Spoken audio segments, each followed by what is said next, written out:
Spencer Wright. What's up, dude? What's happening, man? Thank you so much for coming on the pod. Dude, I'm so excited you're here. Dude, we start with compliments on the show. And dude, that is such a Matt Good vibes segment. Dude, I love how like all of comedy is moving towards like roasting and belittling people, and Matt's like, I'm gonna do what I do best and be a good person. No, that's very, very nice. Have you ever done a roast? No, I've intentionally not. Yeah, I am in the same boat. I'm scared to do one, and I don't know if that makes me kind of like just like a little puss, but like I'm so sensitive. I don't know if I can handle it. I'm very sensitive. Yeah. I also think that, well, you would fare fine just because you are a good joke writer and you would figure it out. Yeah. Like, you know what I mean? Like you would do well. Sure. But there's something about it that I feel like is inviting in a dark energy that if I were to do them, like our buddy Dan Wicks was going to have me and my old roommate John Moskowitz battle each other. Oh. And the whole bit was going to be me just being like, I desperately want to fuck John. And that's the whole, and if you want to bleep that out so it doesn't hurt the algorithm early in the episode. You're fine. But that was going to be my whole bit. Yeah. It was that I'm just jealous of anybody he brings over. And that is so funny. Hold on, sorry. I just realized I got to do the backup audio quick. I'm so sorry. Dude. No, see that, the thing you said about like dark energy is so true too.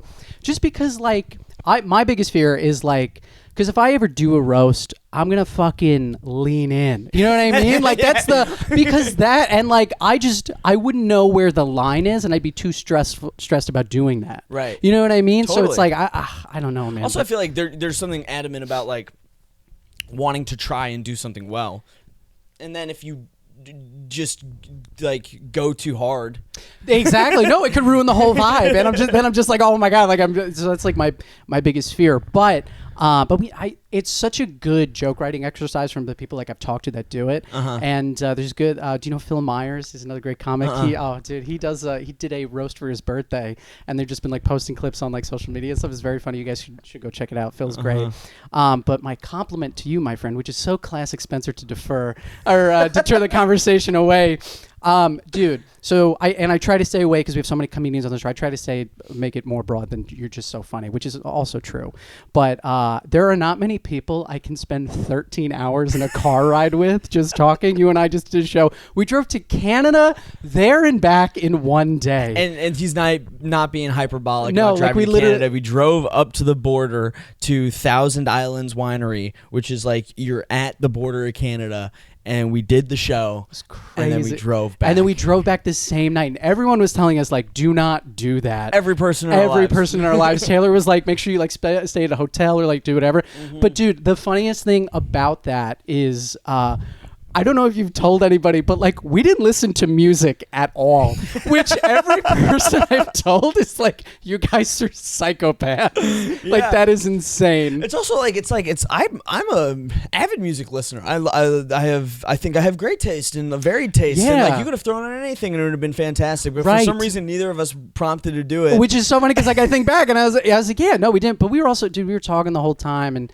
You're such a great guy, and it just like again, there's not many people I could fucking do that with, and you're one of the best. Dude, hell yeah! So, dude, I'm so excited to have you on, and very exciting news. You just got engaged. I did, which is very, very exciting. So it was very fun to talk to you about that because I guess a couple people in my life knew, but.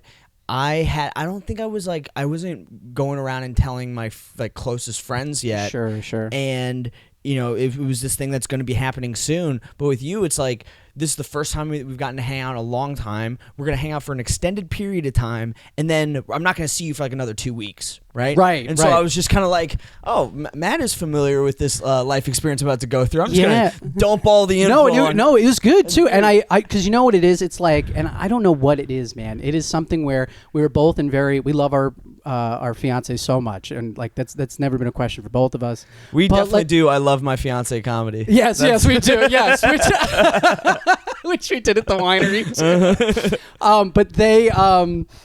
But it was funny because I remember specifically, like for me, right before I proposed, which I did in February, so still like kind of recently within the same year, I was still terrified.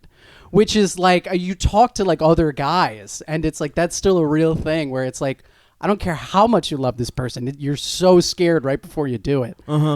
Did you like experience that when you did it? I was so scared. Yeah. And it's so strange because it's like, we get up on stage every night and we like say like very vulnerable or messed up things about ourselves like all the time to like complete strangers with no fear. Yeah. And then to be with like the person who knows me the best, who I love the most, and to be like clamming up around her was crazy because we're walking. The way I did it was like there's this place at where her family vacations called The Point, where it's like a long walkway out into the water in Florida, and so it's like a beautiful view, and then you're standing right there together, and we're walking up there because I said there's a happy hour there, and I was like, so what are you gonna order for dinner tonight? And she said like that was like what tipped me off that you were gonna propose because I was being such an awkward doofus.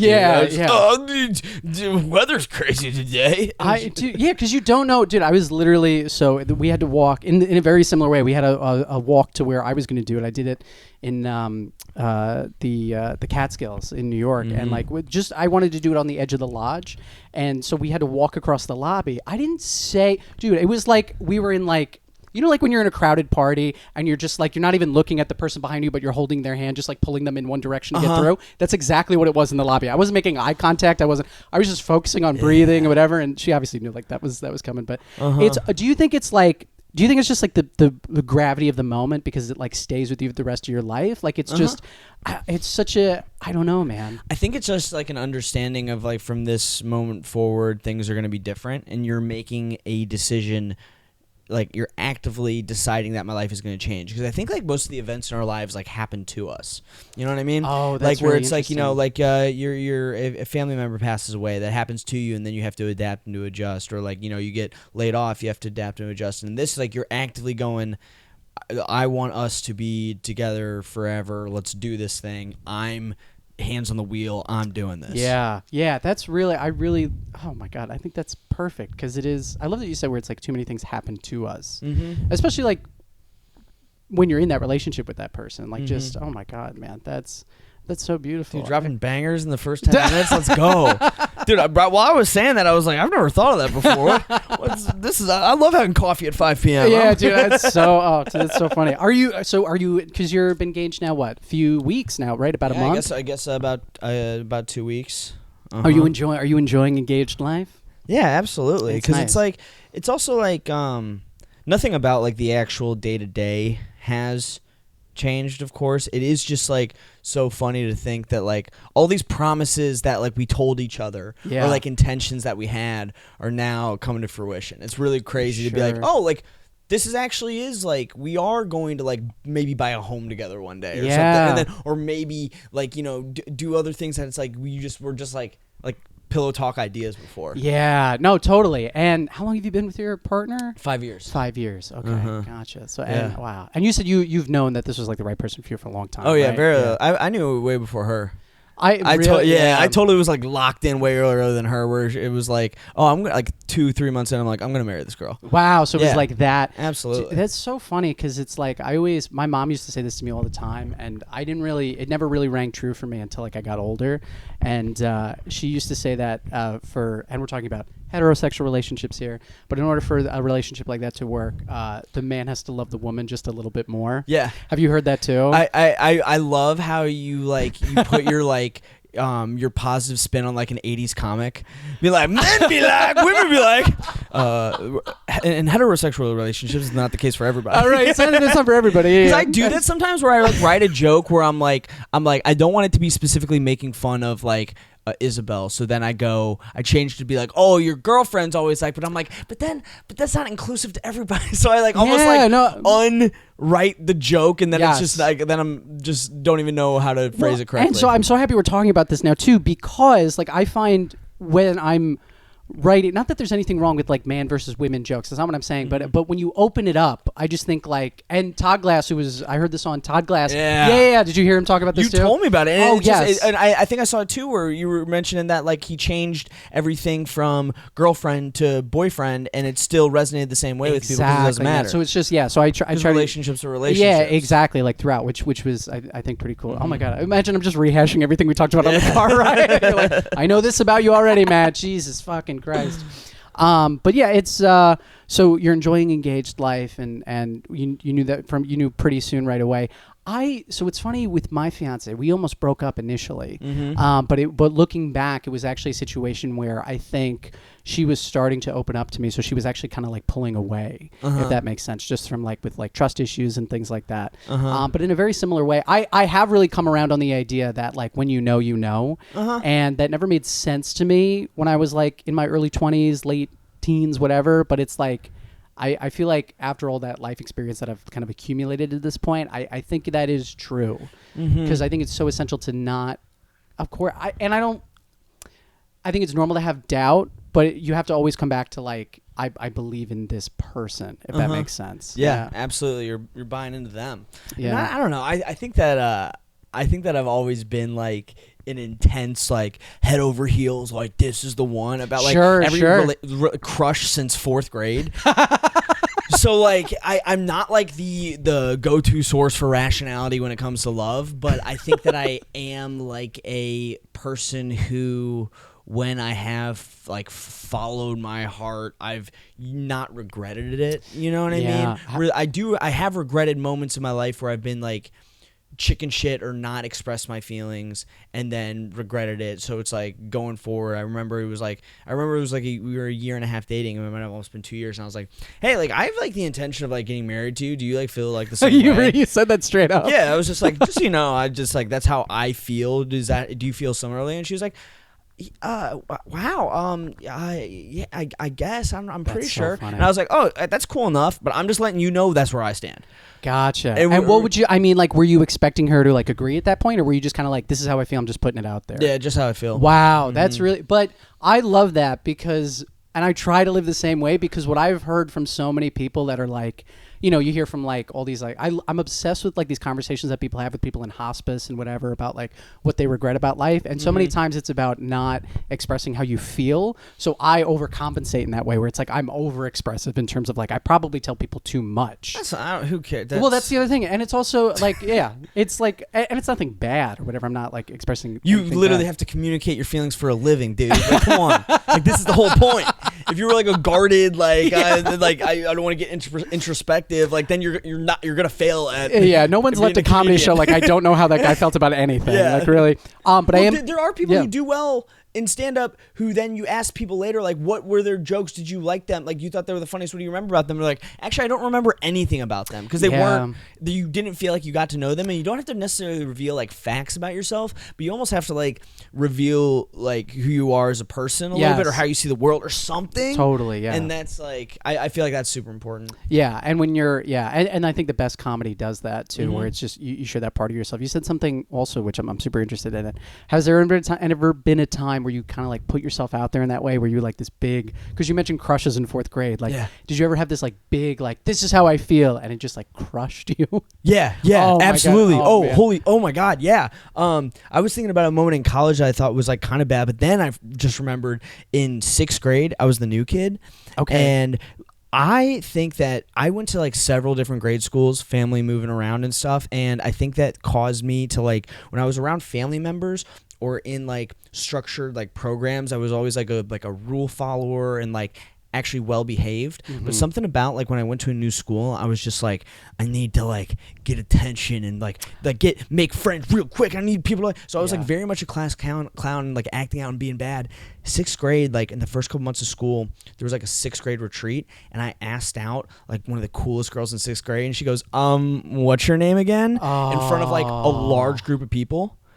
And I was like, it's Spencer, it's not a big deal. And I left, and it was like, it was hilarious. Yeah, but But then I went missing, and everybody thought I... Wait, hold on. No. You went... Then I went out in the woods to find myself. Yeah. You went missing? No, I think I took a reflection shower. Oh, God. I took a water run down my face shower. But like people couldn't find me, so they're like, "Yo, I think that like weird new kid killed himself." Dude. Oh my god! And I'm just literally just like in the shower, being like, "Hey, maybe next time you meet the person before you ask them out." Was it when you like came back? Were they? Was there any like reception when you came back? I think that because over the next couple of months, you know, I made my friends and whatever. Sure. I think that there was a level of like respect. Like, damn, like, I can't believe he did that. Like, because I wasn't like, other than that, like these kids didn't really know me that well, so it was like kind of badass that I just like did it. Well, I was gonna say too, I feel like you're the kind of guy too where it's like you're not one to like I don't know, and maybe I'm like speculating here, but like you don't seem to. I don't imagine that after that you're like cowering into yourself. You're kind of just being like, this is who I am for 30 minutes. For 30 minutes. Well, yeah. In the privacy of a shower, yeah. No, and then that's so funny. I'm trying to think. The one that always this is embarrassing. The one that always like freaking kills me, man, is like, and it's like weird looking back now because I had a crush on this girl and we were just not. Like she was we were just not on the same league is a different word. Like one, and then in other words too, I'm looking back like, yeah, of course she wasn't into me. We had nothing in common. Were you 12 and she was like a 35-year-old woman? Was it your 4th grade teacher? And you're just like, God, I'm just like, I couldn't connect. Why are we reading all these books about fucking? Why is she doing Catcher in the Rye? There's a hooker here. It's a signal. There was this girl, and we were like walking home one time, and I tried to impress her. So instead of walking around to where the fence opened, I tried to do a front flip over the fence. Yes. Dude, I fucking landed straight on my back. To the point where like I couldn't move for like the first 15 seconds where I came to. And when I tell you they were laughing so hard at me, it still haunts me. That was one I was like, oh God. And you can't like shake that off because the wind's knocked out of you. No, exactly. I'm like trying to recover and just like catch my breath while the woman I love is just laughing at me. And then that was one situation too, man. So many times you just like, that's what I think all the time. It's like, thank God a woman loves me. Just like, oh God. Absolutely. I just, man, at the end of the day, man. But I don't know. And I think it's such an advantage too with like what we do to like when you go and do a show and it doesn't go the way you want to just be able to come back and have kind of a life of your own where someone loves you for who you are, they get what we do, and it just helps you move on to the next thing. I don't know if your fiance feels the same way, but I think that no matter how well I do on a given show, my fiance could not give less of a fuck. Dude, and that's the best. As in, she wants me to have a great career, be very successful, feel very fulfilled. But as far as like me explaining the dynamics on why I didn't do well, she could not care less. Oh my God! And I think that's like kind of how it has to be a little bit. Totally. Because like I don't know, like being hung up on the details of like why you're a little pissed off is like. It kind of like makes it way more, you remember the big picture a little bit. Totally. It puts things in perspective. Yeah, absolutely, man. And it's so funny because I remember I met my fiance and when we were first dating, and I was like, it's going to sound so stupid. I was like, would you like me if I wasn't doing comedy? And she goes, she goes, dude, it's so embarrassing. That rules. No, dude. And then she goes, you're not doing it now because I took a break. So I was kind of like just in between, like finding whatever. And she's like, you're not really doing it now, man. But like you referring to comedy as like that being your superpower is so funny. Dude, I was on vacation this past summer with a fiance, a couple of her friends, and then a couple comic buddies actually came and meet up with us because we were in the Hamptons. That's fun. And we were talking with my fiance and her friends. And we were just like, oh, no, the comics are coming. And they're like, oh, God. And I was like, what? You're single girls? We got some guys coming? She's like, I'll be honest. If I saw on Hinge a guy was a comic, I would immediately swipe left. Yeah. My fiance chimes in and she goes, oh, same. I was like, here we think it is like this hot commodity. We're so cool. No, like it actually is refreshing to be like, this is actually maybe a negative. It's so, and that's so true because I just think about because you think it's the coolest thing in the world. I think it's the coolest thing in the world. Right, that's why I want to do it. And normal people do not. Yeah, exactly. Like one night every 6 months I might want to do like see what you do. But like you do this if you want to, if you want to do it 5 times one night, you're sick. Yeah. No, that's such a good point too. And it's so evident, especially recently, because like I'll be working on material, and my fiance is very sweet in that she'll let me run things by her. And we had a night this week where like I came because I was working on one joke in just like 4 different ways, trying to attack it from every angle. And by the 4th time I came up to her, she's like, I can't do this right now. She's like, just one more, and then this is the last one. And I was like, that's totally fair. So I'm just burning her out. Dude, that's so funny too, to have the perspective of like, yeah, no one gives a shit. Kind of a big deal. So kind of a big deal. Would you still love me if I weren't the shit? If I wasn't doing the mics, if I wasn't grinding mics. Dude, I'm such a loser. That's so funny. The other thing I wanted to also talk about with you, man, is Miami had a huge game last night. And you used to, it's not a sports podcast, but the reason I bring it up is because you used to be the mascot for Miami. Yeah. Which can you just, and I just want to know, what is it like running out to a stadium of tens of thousands of people just cheering? Brother, I think it rewired my brain. I think that's why I then became like an adrenaline addict afterwards. Because like after, it was like being the mascot at the University of Miami's Sebastian the Ibis. It's like a bird. He runs out and he leads the football team out of the tunnel, and then you do all sorts of stuff. You do basketball, you do women's volleyball. Oh, so it's not just football. You're doing everything. Yeah. But like moments like that is like what got me into being like, oh, I want to like do stand up now, because I'd always loved stand up, but I didn't have a performance background, and so that was kind of like the push I needed to be like, hey, you're actually really good at entertaining people, and like this is something I'll toot my own horn at, because it's lower than stand up. Like I was a good mascot. I was very good at the miming and the reacting to stuff. Like I was like in my bag. So now what was the did you have to audition to be the mascot? Okay. Yeah, sophomore year, I I rushed a fraternity that my friends were in, and during the rush process on one of the last pool parties, one of my buddies got like way too drunk, and the president of the fraternity was like trying to like revive him, and I was like to the president, I was like, dude, stop being such a fucking pussy. Oh my god. No bid.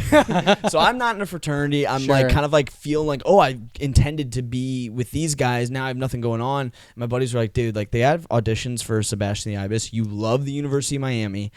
You should just go out for it. And I was like, dude, I don't like have any of like the skills you'd think to be a mascot. Like, I'm not a particularly great dancer or like a gymnast or any of these things. I was like, fuck it, I'll go out for it. And you know, I think I was just one of the few normal people that went out for the job.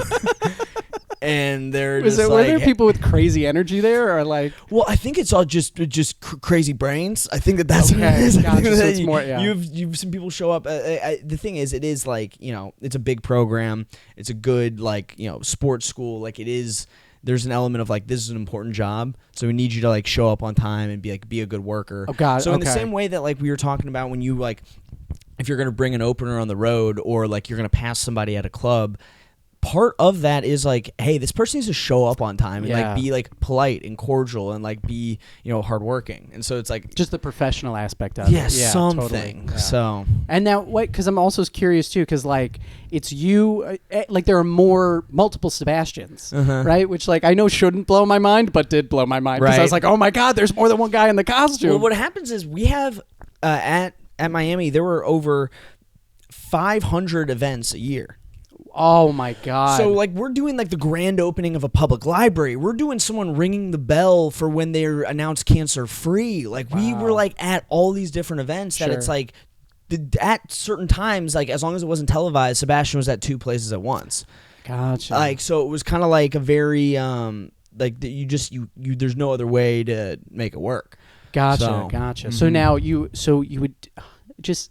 I want to know, like, you're in the tunnel about to run out to the football game. Like, what did that feel like? Well, you know what? Like, I think I have to share one of the worst moments of my life real quick, because I totally forgot about this when we were talking about it, that leading people out in the tunnel is truly an honor.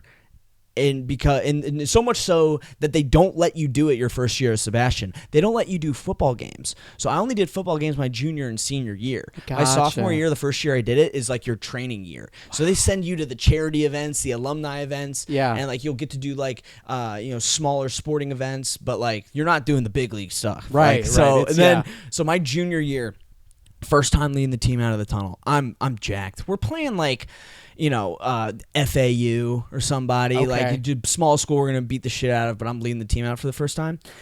I'm standing, like getting dressed cheerleaders and dance team are basically in our locker room too, which was always like they had to put us all somewhere. Okay. And so we do feel like the outcasts of this group of people, but we're trying not to take up space.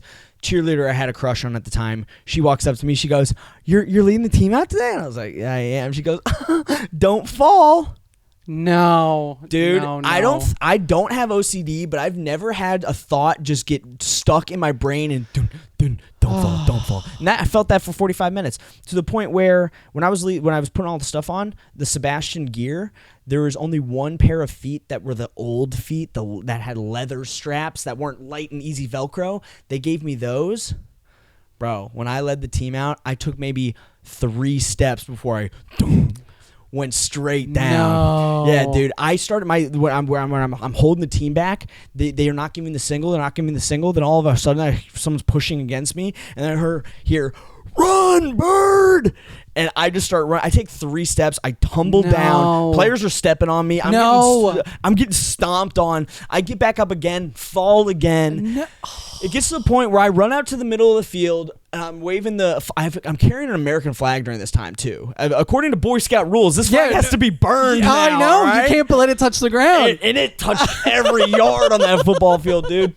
And then I take the flag and I run off the field. I run into one of the tunnels and I run into this kitchen that was just right there. And I threw the head on the ground and was like, and do you remember that scene from Spider-Man 2 where he has like the mask off and everybody's like, we won't tell, we got you.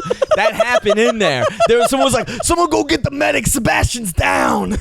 It was great. They put me in the players' training room where you go when you get injured, and it was like by the first quarter we already had a player injured, and I'm in there getting like my ribs checked out next to an offensive lineman who just twisted his knee. It was so embarrassing, and I thought I was gonna get fired. I really did. Yeah. Because it was like you got one job and this is your first time doing it. First time doing it, but I think that what salvaged it is just like I put in a year already, decent worker. Yeah. And it ended up on ESPN, not top 10. No. So it was like kind of cool. Oh my God, I have to look this up. Is it still there? The point that when it was still on YouTube, it had over like 500,000 views. But Disney, when they took over ESPN, they like wiped the internet of all of those. So it's not there anymore. It's not there anymore, but I would love to find it. Oh my God. It was bad, bro. That's... And I want to blame it on all the external factors, but it's just like. But it's just but it's one of those that you're just like in your head because you're so focused on that one thing. Not, dude. Yeah. Did like the crowd boo or anything or no? I have no idea. Oh, so you just like that makes sense. Yeah. I mean, and also it's so loud in there. Yeah, it's like that's. But yeah. Wow. Mm-hmm. That was my big moment, and like everybody who knew it was me. Like who I strategically let know that I was Sebastian, like my roommates and like my family. It's like it was like a death. I was like so sorry to hear about what occurred. Oh my God. So when you did it the next time, how long before they let you do it again? Well, they actually, it was probably I actually made them like 3 weeks later. I was like, I'm doing it again. Okay, like, all right, was good. like, You were like, you need the I was like, That's I need to like wipe my slate clean. Sure. And it was also there was just like some programming stuff that was like we shouldn't have had me so close to the team. Sure, there was just other elements that were improved after I got literally destroyed. Like one of the linemen like hurdled me. Like I'm pretty sure he could have put it on his like recruitment tape, dude. It was pretty athletic. It was just, That's hysterical. Yeah. Dude. Yeah. That is now because I sound like a broken record because I say this all the time. But do you do that on stage? No, dude. You have to, man. Come on. That's what's so funny. I'm really bad at, and I think this is what separates like being an okay comic to being a really good comic is like recognizing what stuff I need to bring to stage. Yeah. Where like I have probably a decent amount of mascot stuff where it's like I have got a couple jokes that are like really short, not extensive, that I do about being a college mascot, but like I should do way more. Totally, man. I mean, especially like when we're doing these long sets, it's like this is a very unique thing, but I can still like take the emotions from it and people will relate to it. And I'm not doing it on stage now. So I think you should. I'll listen back to the podcast and be like, I'll write some notes. Yeah, definitely. That's your outline, man, right there, which is so funny.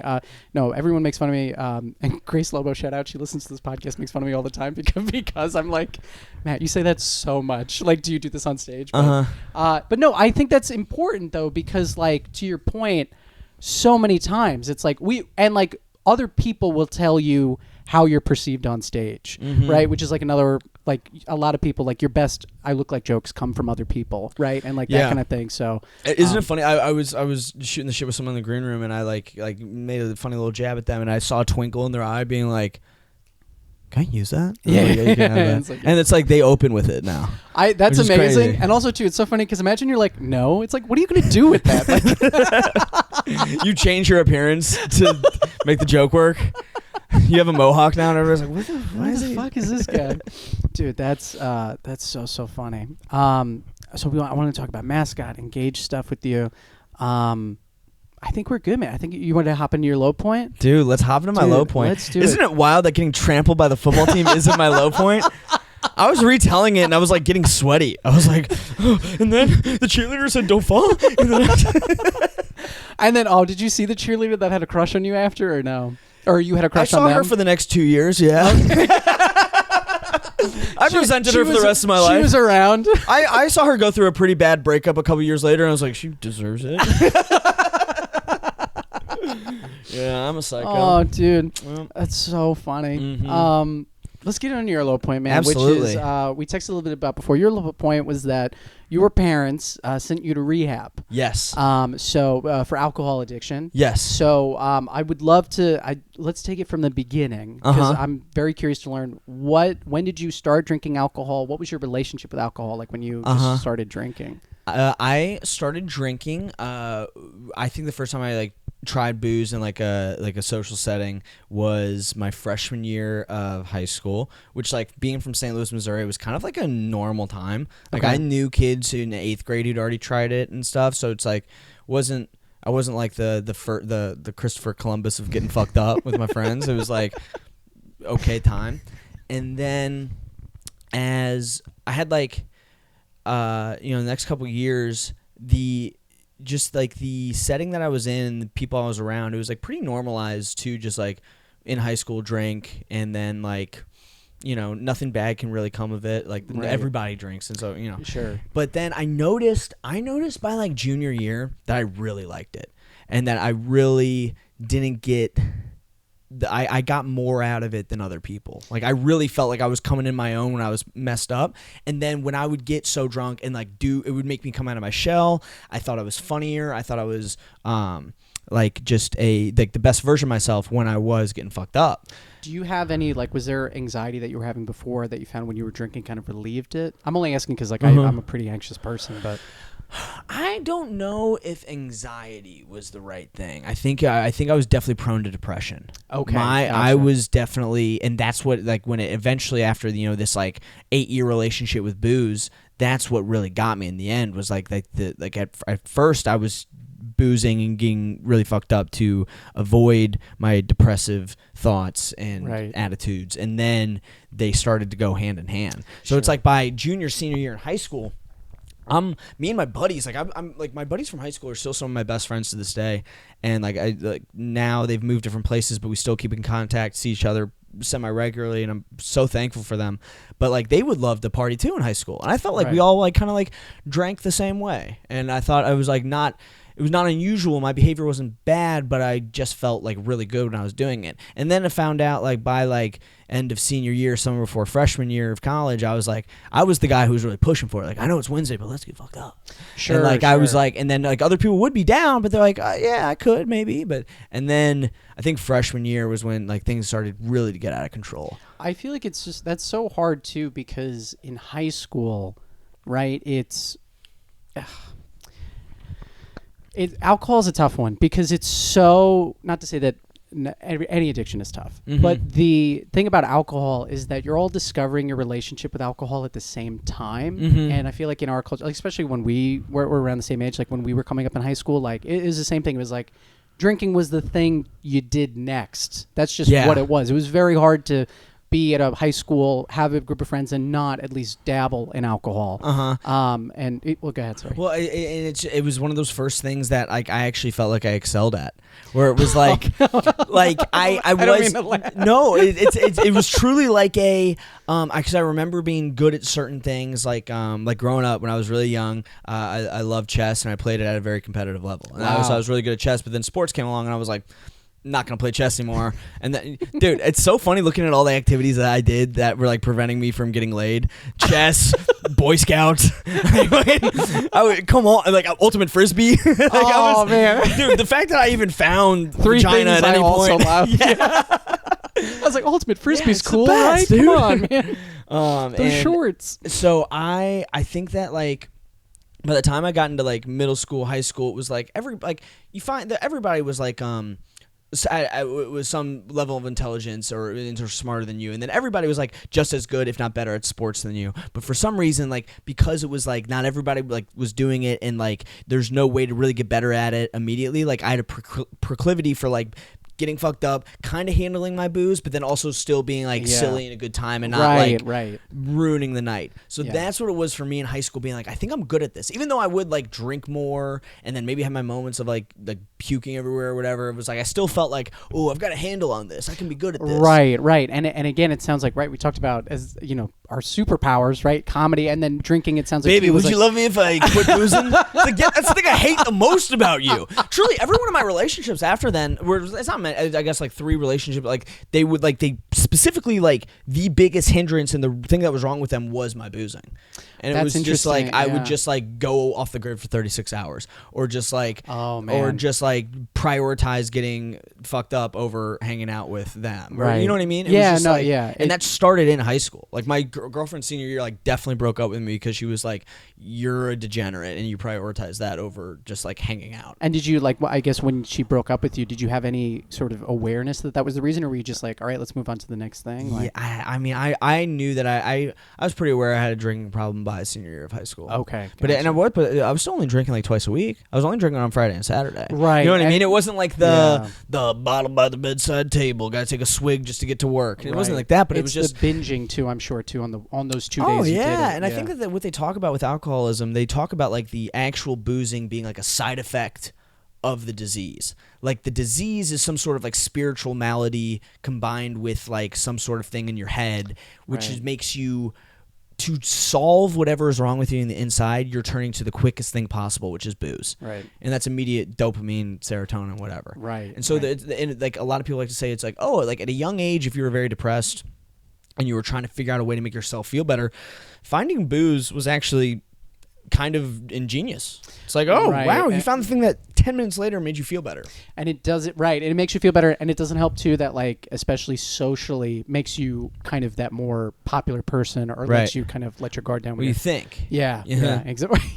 Yeah. So were there any like big moments in high school? It sounds like, right, in high school before you went to college, right, it was pretty... Well, it was okay. Like it was maintained, we'll say, or like, you know. Yeah. But you were throwing up at parties and stuff too. No, like, I mean, not even like, it was just like I would, do vandalism with my buddies. Sure. Or just like puke in someone's bathroom and I ruined their mom's wallpaper, and that's like hilarious or whatever. And then, like looking back on it, you're like, asshole. right. It's just like all things that everybody else around me was also doing. So it wasn't like I wasn't too worried about it. It's so funny that I knew I was an alcoholic, but I was like, I've still got some time left. I really was like, I'm still like on pace with everybody else. You know what I mean? Right, and you're not even in college yet, so you're like, oh, and then I'm sure, and because Miami is a party school, so like, is that one of the reasons you chose to go there? Definitely, but it's also not the party school that you would expect, where like, I think it gets that reputation because Miami is a party city. Okay, but I feel like it almost is like similar to like if you went to like Belmont in Nashville, where it's like you associate Nashville as being like a party town, right? But like the school itself, depending on what you're getting into, is not necessarily like a party time school. Yeah. Because like going to Miami, my cousin went there. He played football there, and that's what like visiting him. I was like, oh, I gotta go here. This rules. Oh, that's cool. Okay. Yeah, and I totally picked a school based on like the weather and like the fact that it was just so immature. Not to interrupt you, but like that's one of the reasons that like I'm probably asking that question from this point of view. I went to school in Binghamton, New York, where the winters were fucking brutal. Yeah. It was nice on campus for 1 month, the first semester, and the last month of the year, and I fucking hated it. And then I would hear stories about people in Miami or like California. They're like, yeah, we're poolside, just like in between classes. Like, I would probably unbelievable. been a way worse alcoholic at Binghamton. Like, dude, you know what I mean? Well, there like, is truly nothing else to do there. Yeah, right? And like, I think that like had I gone to I'm from Missouri. If I had gone to the University of Missouri, I think I would have partied more dangerously than I did in Miami, only because like in Miami you can kind of get priced out of partying on a large scale, right? Which didn't prevent me from getting fucked up on my own. You know what I mean? And getting the plastic handle and like you're like, we still found room in the budget. Yeah, we made it work. It was a good year. Everybody's gonna get a bonus. And I looking back on it, I was like, I was super antisocial in my like last couple of years at Miami. Like I wasn't like in large groups, or it really would be like 3-4 people hanging out, and maybe we might go out, but it might be reserved to like just getting messed up at somebody's house. That makes sense. Okay, gotcha. Yeah. Well, let's go back to now. So, so you graduate high school, right? You go to Miami, and then you mentioned before you went out for some frats and stuff. How did I imagine, just because of college culture in general, did your drinking increase when you went? Yeah, it definitely did. I think it was also just the frequency too. Yeah, because it's like I can do it every day. Right. And I think I probably was. I think that I was. It definitely was like at the point where I was like drinking 6 nights a week. Wow, so it was like where it was like there was definitely one day a week where it really got it got me where I was like, I'm done. I'm not drinking anymore. Yeah. I gotta get my shit together. I gotta actually get prepared for class on Monday or whatever it was. And then Monday comes around, I was like, I'm actually feeling a little bit better, and it would be really nice with a picture. Yeah. Did it impact your academics or? Yeah.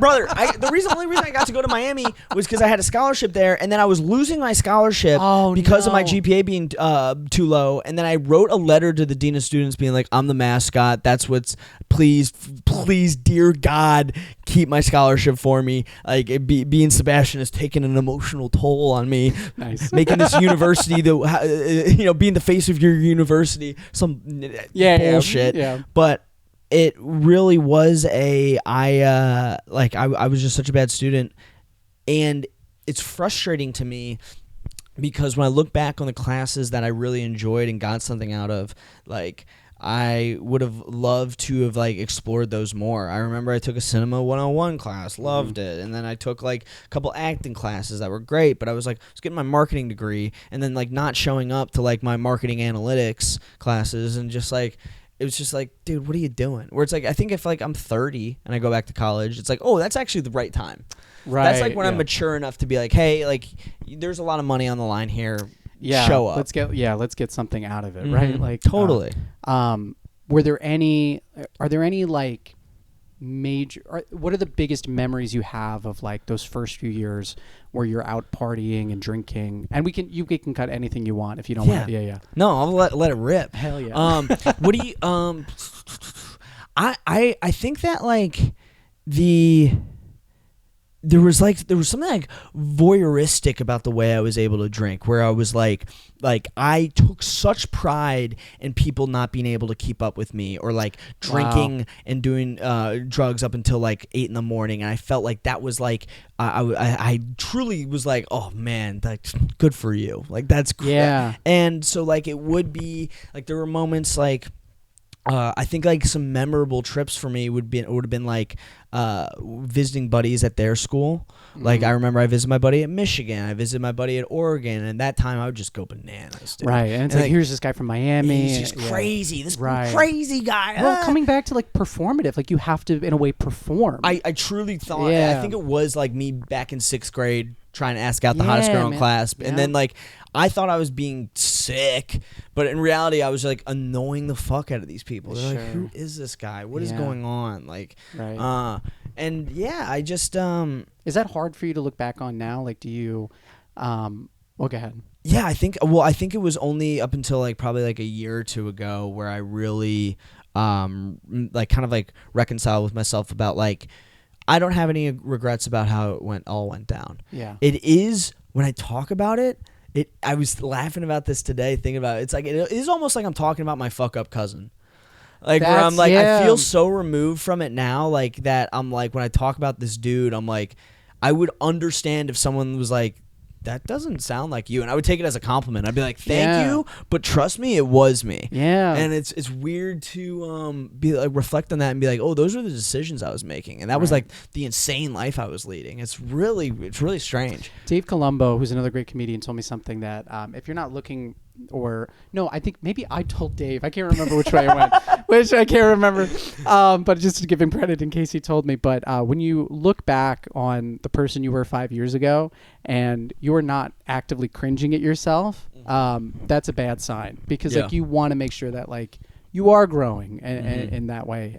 So it makes sense. Where in college did you start to realize that, oh, this is a problem? Or was it that your parents started to intervene? So I ended up graduating, and in post-graduation, I decided, like, after doing very little stand-up, like truly getting up at a couple mics, I was like, I want to pursue stand-up.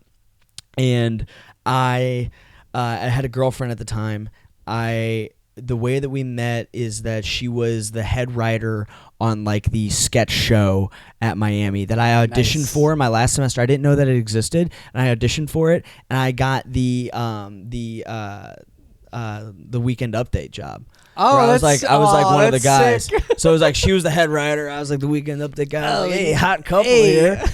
But I was like, I was a disaster. I was a disaster during that, dude, because I showed up sometimes during filming. I was just half in the bag. Like, we had an on-campus bar, and I would like put down a couple pictures and then go over to filming. And I like, you see it in my eyes, and she's just like so frustrated with me. Yeah. She was doing an internship in New York. She was working for a big TV show, and I was like, yeah, I'll help you move. And you know what? I'll just come to New York because I don't have any plans right now. So I came with her here. Wow.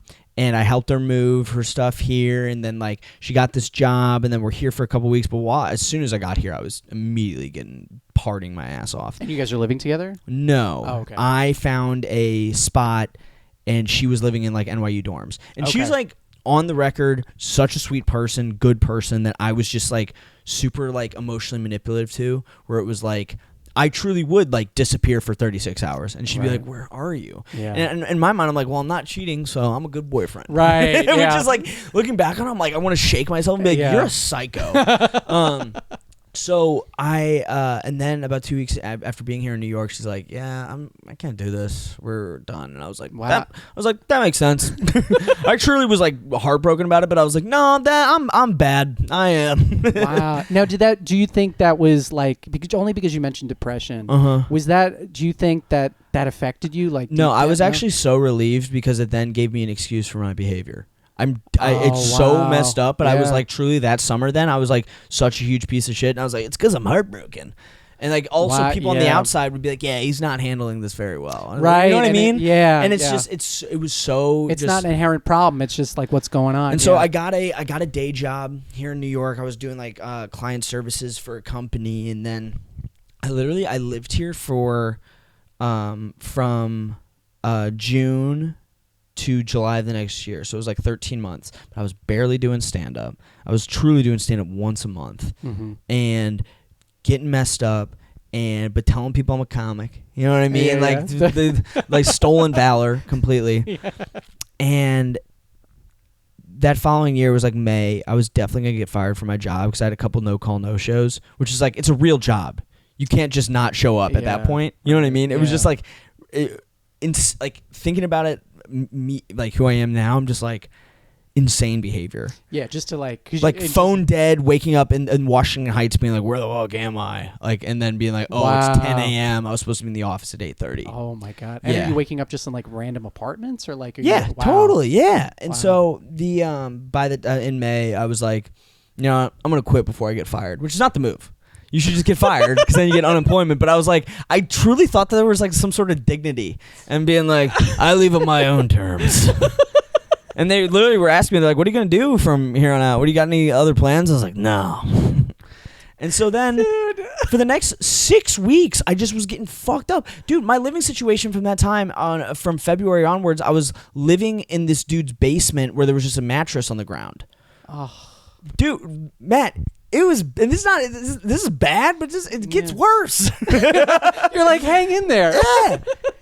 And it got to the point where it was the weekend of 4th of July, And I got so messed up and I was so depressed about my life that I reached out to a good friend of mine. He was kind of talking to me. He was like one of those guys who like, we loved comedy together so much, but he's like, I could never do it. I'm not going to do it. And I was like, dude, I think I got to give it a try. And so he was kind of like always, he was there from the beginning, really good friend, had been with me through some of these benders where I just, go insane. And he's living in St. Louis, and I give him a call, and apparently I left him a voicemail where I was just basically like telling him that I was probably gonna kill myself, and I was like, I'm at the end of my rope. Yeah. I have nothing to live for. I'm a piece of shit. I'm gonna do it, which I don't think I actually truly had an intention to. You know what I mean? Like sober me would not feel that way, but the fact that I called my friend and I told him that over the phone, he then reached out to my parents. Okay. Which is like, that's good friend behavior. Yeah, 100%. I left you a scary ass voicemail. Yeah. But then my phone died that night, so then my parents couldn't get a hold of me the morning before. They think something terrible's happened. God. So by the time they get in touch with me, they're like, "You're coming home." Yeah. So it was like that happened like on like the 4th or 5th of July, and I was like home by the 6th. Wow. And then from there, that's where they sat me down, and how they sat me down was so funny. They were splitting up at the time, so they weren't even. Sorry.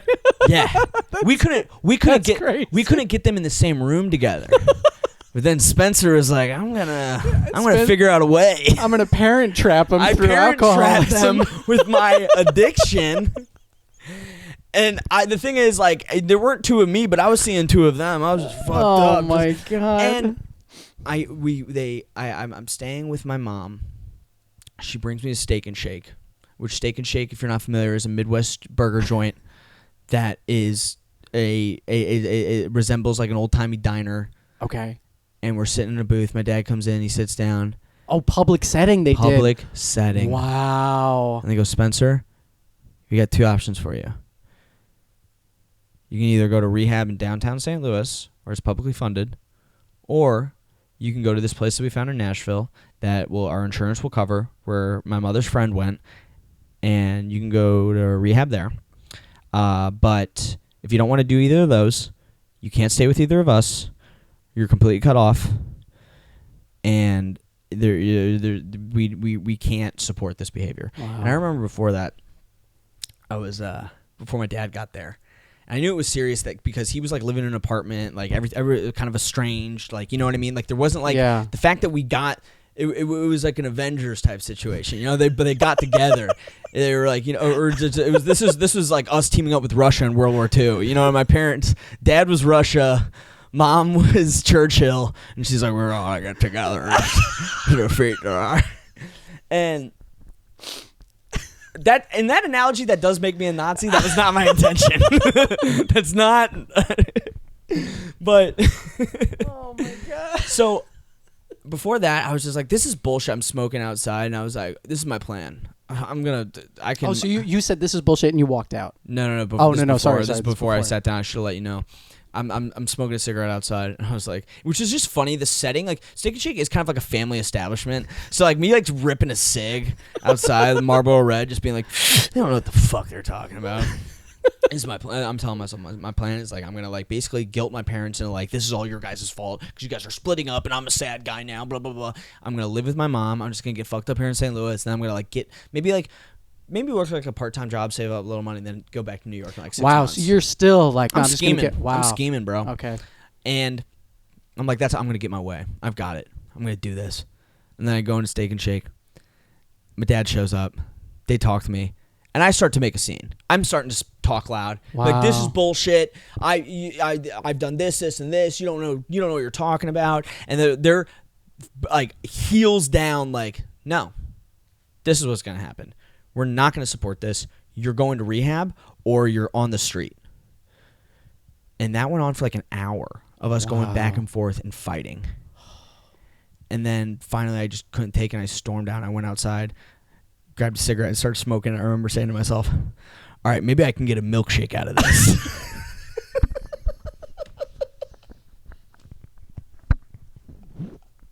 Get the fuck out of here.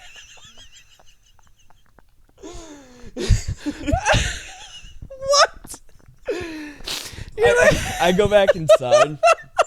We deliberate for another hour. It gets to the point where we've been at this Steak and Shake for 2.5 hours, and we haven't even ordered. Our waitress is like, "You guys gotta get something, dude." Jesus. And it really, I remember I went out for a couple more smoke breaks where I like was thinking about it, and I was like, damn, dude, I'm such a loser. It really it finally, because like they talk about it a lot in recovery spaces where like you never really quit because of like the repercussions. Like the consequences never make you quit. Like people get multiple DUIs. People say terrible things to their family and friends and do terrible things to their body, but the consequences ultimately don't convince them to stop their behavior. And it really does need to be like a switch that flips. Like I don't know what is out there, but they really do kind of claim there has to be almost like an internal spiritual conversion of like I need to think outside of myself and seek help from the universe, because like whatever I'm doing right now is not working. And so it's like it's super like woo woo and like, ooh, what is this? But like for me it was like a come to God moment of like, oh man, I've done all this bad shit, and like relationships have crumbled, or like I've been a bad friend, or just like I'm treating my body terribly, but all these consequences have not added up to me wanting to do this and to quit and change like how I was. And it was funny to be like out there and be like by myself being like, I am such a loser. What do I got to lose? And that's when I was like, okay, I'll go to the rehab in Nashville. I'll do it. Did you get the milkshake? I did get the milkshake. Strawberry. Strawberry? Okay. Side of fries. Gotcha. Nice. I got the fries. You didn't even want the fries. I was like, Dad, it is so good to see you, by the way. You look trim. Have you been working out, Dad? Now that you're not living with this bitch anymore. So you're after this whole thing, your mentality, the reason you agreed to it was just this fuck it, like just fuck it. I have nothing else. I have nothing else going for me. Yeah. It was such a hopeless feeling. Like there really wasn't any this sounds so lame thinking back on it now, but I think I might have mentioned it to you that I remembered that Mulaney got sober at 23. Mm-hmm. Or so we thought. God love him. And I was still 23 at that time. I was turning 24 in about a week.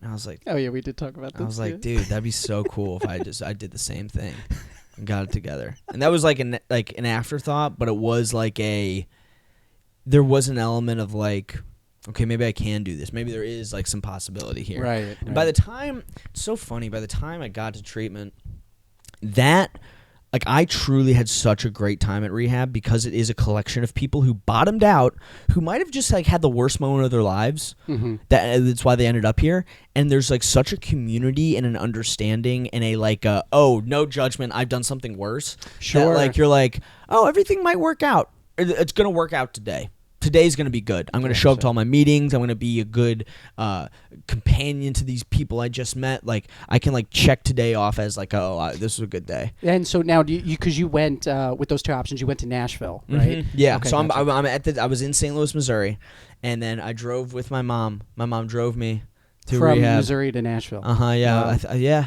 And probably like a 6 or 8 hour drive or something like that. Mm-hmm. Enough to where like you have a lot of time to think about it, and like I was slowly convincing myself more and more of like this is what I need to do. Mm-hmm. But it still was such a lonely, weird feeling, because like you got friends that are kind of out there like doing big things or whatever. It's like a year out of college, people are moving to new cities, or like they're enjoying their lives. And so I like reached out to probably like 5 friends. I was just like, hey, just so you know, I'm gonna be off the grid for about a month.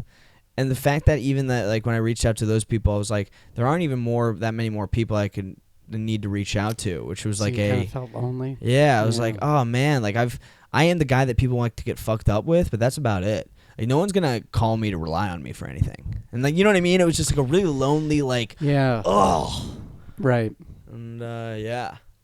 And I think the being able to look on it, I am able to look on it fondly because of how everything turned out. But also, like, truly, rehab immediately was a really good place. Mm-hmm. Like the place that I went, I think was a very positive experience. But like, oh, dude, you're gonna love this. The night before, I admitted myself, or no, it was the night before my mom and I went on the trip. There was it was like that day. We had decided that I was gonna go, but before we were like, she was like, "You want to celebrate your birthday?" I was like, "Okay, fine." I feel like I know where this is going. Me, my dad, and my mom, we went to a movie together, and my mom had already seen this movie, and she's like, "Oh my God, it's so good! You're gonna really like it." And the movie that we all saw together was the Elton John biopic. That's basically an entire movie about his recovery from drugs and alcohol. And by the end of this movie, and my mom is just sitting there like, "Oh, my bad." Oh my She literally goes, "I forgot that's what it was all about. I just really liked the songs." And I was truly like a puddle of tears in that movie theater. Like, I need to get my life together. I need to change my ways. That's brutal. So funny. And then in your mind, you're like thinking like Mulaney and Elton John. You're like, I'm like Elton John. Like I'm gonna get back. Dude, that is such a. I thought you were gonna be like, we went to go see Heat, and and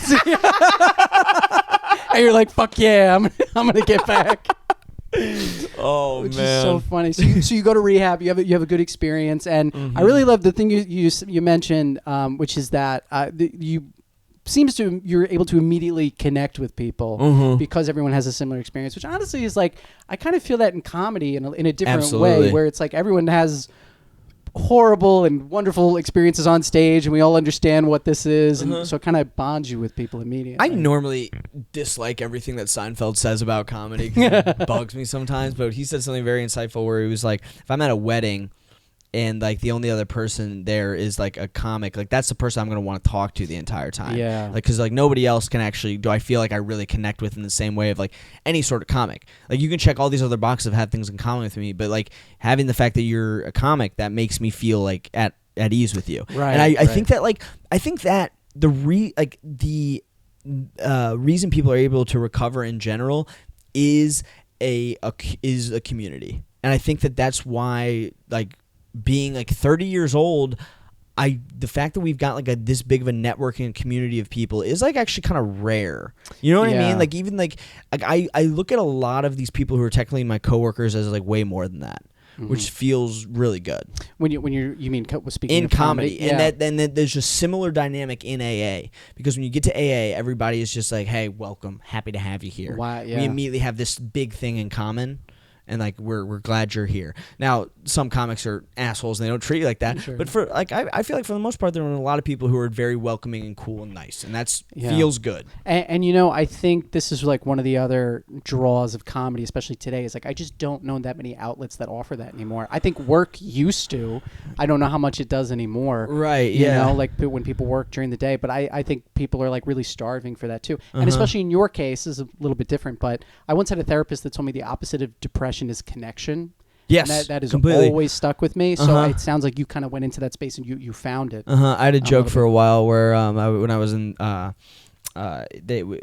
therapy in rehab, I was talking to a therapist, and she was telling me that the reason I became an alcoholic is because I lacked connection, and that there's this famous story about like these mice that they put in these cages, where they put one group, they gave them water that was laced with cocaine, and the mice got like very addicted to the cocaine water. And the other cage, they put cocaine water, but they put a playground and they put other mice.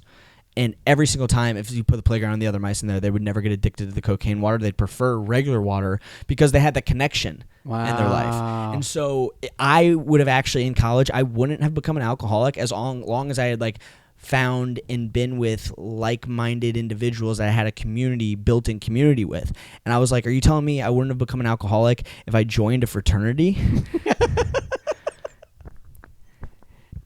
Dude, write that down. That's great. Appreciate that. Yeah, that's really good. But you know what? What's so funny? If that line doesn't get a laugh, it's a long.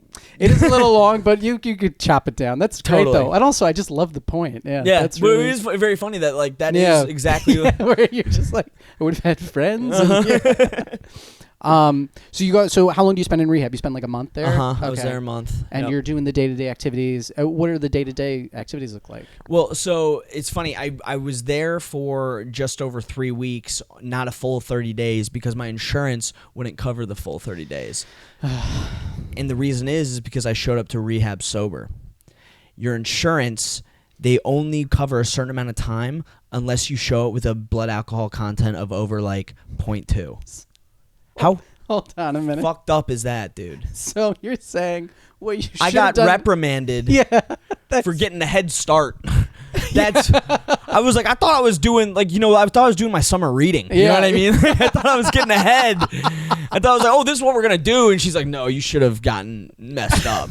And like talking to the nurse about it, I felt like her having to repeat the hypocrisy. I could see that it pained her. Yeah. She's like, I know this is. Yeah, that's crazy. So you did 3 weeks. I did. I did just over 3 weeks, and I even I applied for a scholarship in rehab too, to get like the last 5 days that I needed, which is a rehab scholarship. Rehab's D1, baby. You're like, I've been this rehab's mascot. I need. Well, honestly, that's what happened. Was that I was like, I became model citizen in rehab. Like really? I became the vice mayor of the young men's group. I'm so curious. I was so into it. What do you think made that switch? What do you think it was? It's funny. About a week before I went, right before the big moment, me calling my buddy, I took a crazy dose of acid.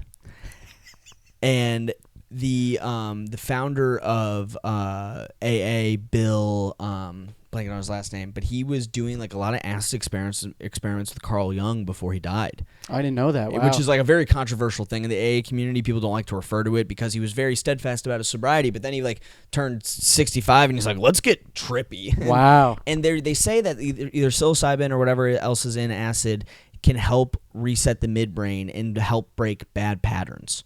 So I would like to credit my stick-to-itiveness and just a come to Jesus moment, but that's not what it was. I think I was just so open-minded to changing my behavior that I only reflected on it after I was out of there. I was like, maybe that had something to do with it. But I was so low and at such a bad place in my life that I was like, I have to do anything or else I will be dead in a year. Either by my own doing or being a dumbass, I can't continue like this. So I truly just felt when I got into rehab, I felt like I was in fourth grade again, doing my homework and be trying to be a good student, or you know what I mean. I really was I'm going. This was the first time in so long that I was I'm going to be the best version of myself I could possibly be. Yeah. And it was immediately rewarding too. I immediately saw myself earn the respect of my peers in rehab, and I felt good about myself, and for the first time in a long time. And that's also the chemicals are out of your body, and I'm getting sunlight, and sure, what I mean? But you're. It's just so great that to hear that you got that out of it. And dude, I heard there was a stat where it was 4% of people get sober after their first rehab stint, and I was just I'm gonna be that.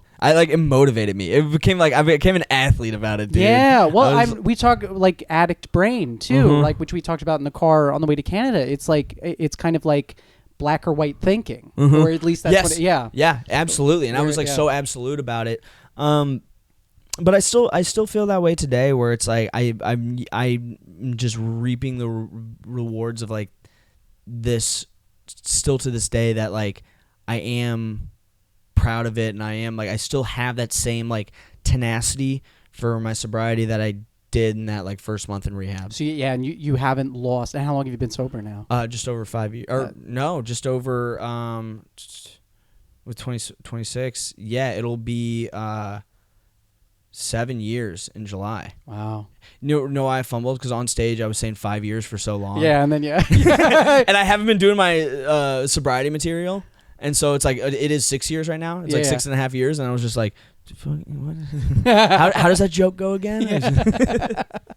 That's incredible, man. Do you and what's incredible too is that the tenacity that you had mentioned before, where it's it sounds like you're still. Are you telling yourself it's just one every day, just how are you? I guess what is your mentality on the day to day? I love corny AA phrases. They rule, dude. They get it going. They have got so many good ones. My favorite is one day at a time. Yeah, it's so daunting to think about anything about like I'm going to do this the rest of my life, right? Or I'm going to like stick to whatever I've decided to stick to. But it's way easier to actually just do it today. I feel the same way, and this is again on a much lower scale. But like with New Year's resolutions and stuff, I'm just trying to like do some things this new year. When I just think about what can I do in today and even 2 or 3 days, I'll be honest. Sometimes I look at it. It does calm me because it's like it's just within this period of time. That's all you can control.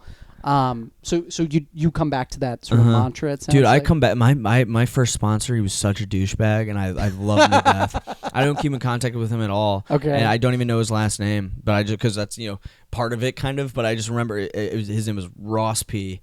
And Ross, I think his last name started with a P.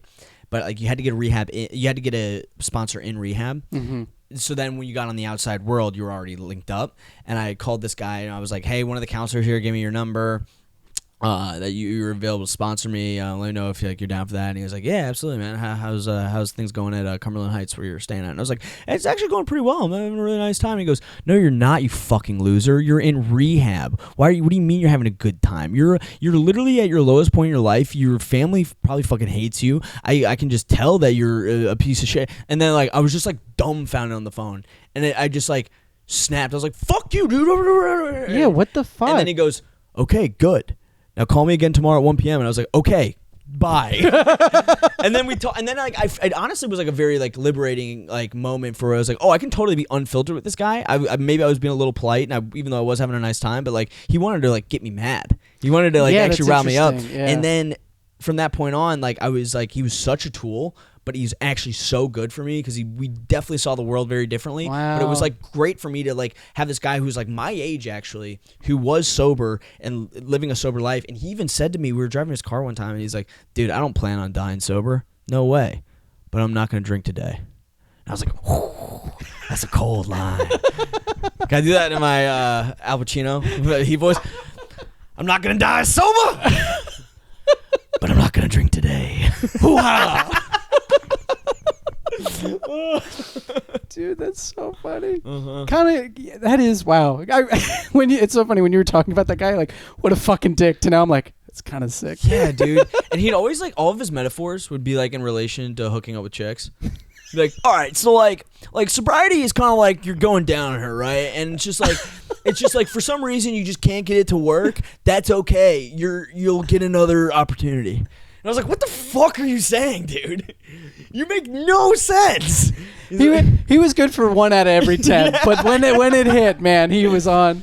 Dude, that's wow. So you leave rehab and then do you move back to New York? So what I post rehab there, and you could call it a some sort of like pyramid scheme of like give us all your money, but they recommend you stay close to the treatment center just to be able to come back, like alumni weekends and like just like do they have alumni connected. Weekends? They do, but like this was also just like they have meetings on the campus there where you can just come back to. Oh, cool. Okay. So they were probably based like 45 minutes outside of Nashville, and then they were like, "Hey, we got this sober living house in East Nashville. You can go live there. This is the guy who runs it." They hook you up. They like really want to take care of you post. And I am like such a buy into the system, buy into the culture guy. I've realized where I'm like I was locked in. You know what I mean? Good. Like it's where good I was like I believe everything you're telling me. Yeah. And so then I lived in a sober living house for 3 months, and then after it was like 3-4 months, and then moved back to St. Louis in December. And was like, all right, I'm now. So this is currently December of 2019, right? Okay. So then January, February, March, I'm stacking bread, living at my dad's. I'm working for Jimmy John's. I'm like, I got this, bro. I'm gonna move back to New York. And I told my sister, and she's like, I don't think that's a good idea. I heard some people are getting sick and things might shut down. Boom, COVID. Yeah. So I ended up living with my dad for like a year and a half, like through COVID. Okay. And didn't end up moving back to New York until March of 2021. March of 2020. Okay, so you stay with your dad for that year and a half, and obviously during the pandemic, alcohol consumption was on the rise. Yeah. How did you deal with that? Now that you're at home, you can't do anything. Yeah, It's so interesting, man, because like I had no desire. Wow. And I still to this day, like I joke around about like there's no part of me that like wants to drink or get high. There is every part of me that wants to have a cigarette. Where like I smoked, probably started smoking sophomore year of high school, and then like smoked cigs up until like my first year of sobriety. But then I was like, all right, now I want to quit this, which I probably should have like not. I should have probably even waited a little bit longer, but I quit smoking now, I guess, and totally quit nicotine. Now it'll be this year. I've been like 5 years. Wow. Yeah, but I in no world could see myself drinking again. Like I was living with my dad, and he still drinks. He would still like go to the bar across the street from his apartment. Wow. And, like, yeah. I would even hang out with buddies in the backyard, and they would bring over beers or whatever, and like it just like it was not appealing to me anymore. And it's so I can't even explain the change I went through because I was such a booze bag before. And so the only thing I can credit it to is like something spiritual combined with like a light bulb being flicked on. And it's just like, because like I'm not like religious in any way, but I think that there is something where it was like, I decided that I'm powerless and it's not up to me. I'm going to put my faith into the universe and see if I can rely on others and rely on them to help me get healthy. It's so weird. It's like isn't that an AA thing too, where you have to like kind of give yourself up to a higher power? Mm-hmm. Doesn't have to be religion. Exactly. Yeah. Now, what is your relationship to AA been? Because that's separate from Rehab, right? Absolutely. Yeah. I was an avid AA goer. I did like 90 meetings in 90 days, which is like what they like to recommend to you in your first 90 days of sobriety. Which that's not even dude. I think I did probably like 150. You know what I mean? Like I was doing a couple meetings a day. Wow. Yeah, and like, do you like in person or like through Zoom and stuff? No, this was because that was 2019 when I was really like when I first got sober. So it's like Zoom wasn't around. You know what I mean? Like it wasn't. But thank God it was for people. But then now I haven't been as active, and like I don't work the steps right now. But I think they're all good things. I think that I'm just fortunate to have a community with stand-up, and then also just like really like my principles kind of like steadfast to where it's like I am not opposed to still going to meetings. Like I'll go to meetings with like friends or a family member if they want to do it and check it out. And I think it's a good thing. It's not a part of my life right now. Right. But I do think it's just like such a good thing. Have you become like a sponsor? Oh, I don't know if you can talk about being a sponsor. I can talk about No, I've only been a sponsee, and that's why it's like that is really like the 12th step is like giving all of this stuff that you've learned and being able to give back to others. Right. And I think that is like the whole point of like anybody feeling good is like doing stuff for other people and but just being of service. I think that like in any whatever you're doing in life, like I think that everybody should work the 12 steps at some point because it's like, well, there's so many good principles in there that because I've heard other comedians talk about going through the program, and it's just there is a lot of really good stuff in there. And you talk about giving back. Denzel, who we love, he said it in an interview once. I'm gonna fuck it up, but he said the first part of your life you learn, the second part of your life you earn, and the third part I forget what word he uses, but it's like you give back. So I fucked it up, but. So Spencer, usually we end the podcast. We talk about if someone's in a similar position to where you were at your low point, what would be your advice that you would give? I think my advice would be to let go, and to not think that you always know what's best for yourself, because you're the person who got you to this point. And honestly, ask yourself, do you like where you're at? And if the answer is no, and then you've got some people there who want to help you, say yes. Don't let your ego get in the way. Yeah, I really love that because it really does come down to I feel like ego, because I'm listening to that scene I have playing in my mind is you in the what is it called? Shake something? Steak and Shake. Steak and Guess Shake. Guess what? The guy who founded Shake Shack, like all the food is from Steak and Shake. Oh, that's the place. That's the place. I've heard. Okay. St. Louis guy loved Steak and Shake. Goes, I'm gonna make this like nice. And now it's $1 billion company. Yeah, it's oh my god. Maybe we'll go there for dinner. That's great. No, but I just that scene to you is real for me. Like I'm to kind of just give yourself over to that. Like I don't know. Do you think if things, and I think I know the answer, but do you think if things had gone down differently, do you ever think there's a world where you could have given yourself over sooner, or do you think everything had to happen the way it did so that you could kind of let go? Yeah, you like to think that everything happens for a reason. It's a nice thing to say, right? Yeah. But I think that there is an element of being ready for anything and timing being important. Feeling like I don't feel like people hear that I got sober at like, let's just call it 24, because I was almost 24. Then you feel like, oh, that's a lot of time of partying left on the table, and it really wasn't. I hear some people who got sober at like 16, like that's a thing. Like people like got into pills in high school and then like they haven't.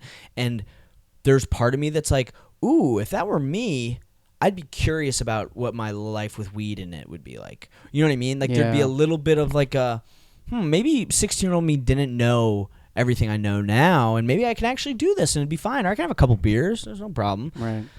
I'm certain that I'm unable to have like a healthy relationship with substances. You know what I mean? Yeah. It's like I'm steadfast in my.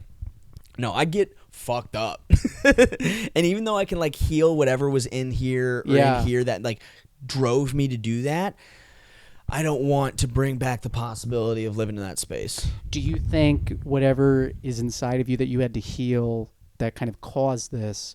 Do you think that? And so often, I understand it's not like a 100% complete check box. Like, is it something that you think you're actively working on all the time? So, like, what? Let me leave it there. Yeah. You want another good AA saying? Oh yeah. He puts on sunglasses. Once you're a pickle, you can never go back to being a cucumber. Oh. So that's good. While I feel like I have addressed the things that might have like drove me to pursue booze and drugs, I think that those wounds would only be will never fully heal and would only be exacerbated. What's the word? Exacerbated? Exacerbated. There we go, dude. It's like I saw it. I was like, I need you to help me out with these syllables. I got you. Exacerbated by drugs and alcohol. Sure. So it's like while I'll always be frustrated about like how my parents' marriage might have ended, I'm actually in a much better place with how they are with each other now. While I'll always be frustrated with like never feeling like I fully fit in, I feel much better at place with like I have a community of people that think that I'm part. But like if I were to booze, then maybe I feel she did say no to me in 6th grade. I'm gonna remind her of my name. DM my name. So yeah. Spencer, dude, thank you so much for coming on the pod. I know this is your pod, but can I end it with a compliment to you? No. That's enough. Please. I want to let you know, dude, because like we're already friends, and this is great, and this is just how we chat together. But you just make it so easy to open up about stuff that might on the surface seem like people don't want to talk about, but it's like stuff that I'm like comfortable talking about it, and you make it even better and make it so easy to like talk about this stuff, because it's like, at the beginning we're having a good time, we get going, but then being able to talk about like a dark time in your life and you being so good at like holding our hand through that. Oh, dude, love you, dude. Dude, I love you too, man. And just to touch on that, like that's the whole reason I'm doing it, man. It's really Amy Hawthorne, who did this podcast too, was really sweet. She said something similar where it's, she said I was good fit for this. And all I'm trying to do, man, is like I've been in so many places in my life where I've looked to other people's stories that have offered me so much support. And well, I'm curious to hear if it's happened for you as well. But like, dude, the biggest thing for me, like depression's a huge thing for me. And like just, listening to so many people talk about their thing with depression, like The Great Depression by Gary Goldman changed my life. Right. And that's him opening up and sharing about it. So I just wanted to use this as a platform for people to do it. So I appreciate you recognizing them, and that means the world. Was there any maybe your sponsor, and I know I said we would end, but this is the last question, I promise. Was there any stories about alcoholism that kind of impacted you in a similar way, or no? Yes. Yeah. Steve-O's book. Really? Steve-O went to the University of Miami. Get out. I didn't know. And that. he Wow. like went there for a semester and then like flunked out, dropped out, and was kicked out is what he claims. He's like, I'm the only person to do all three. And his story was like his life was like so dark. And I read it my second semester senior year, and that's when I knew. Wow. I was like, this is on the horizon for me. I need to take the same steps that this guy did. Yeah. Because it's like I was living a very similar life, and then we have this like memory of Steve-O being this like, insane person, and then like now he's like living like a truly like healthy, sober life, and he's got his shit together, and he's like, his businesses and all, it's just like oh my God, if it's possible for him, yes, yeah, I can do it. And it was truly like oh my God, I actually can do this. Yeah, and it's so like especially Steve-O, the guy. Yeah, that guy. Yeah, from Jackass. Like I've seen his balls so many times. Spencer, tell the people where they can find you. Speezy taught me on all socials, SPEEZY. And yeah, dude, this was so much fun. Dude, this is so fun. Follow Spencer. He's hysterical on social media. He's so funny. Dude, you're the best, man. Thank you so much for coming on. Of course. And here's to hoping we left you a little higher. Yeah. We did it. Dude, this is so fun.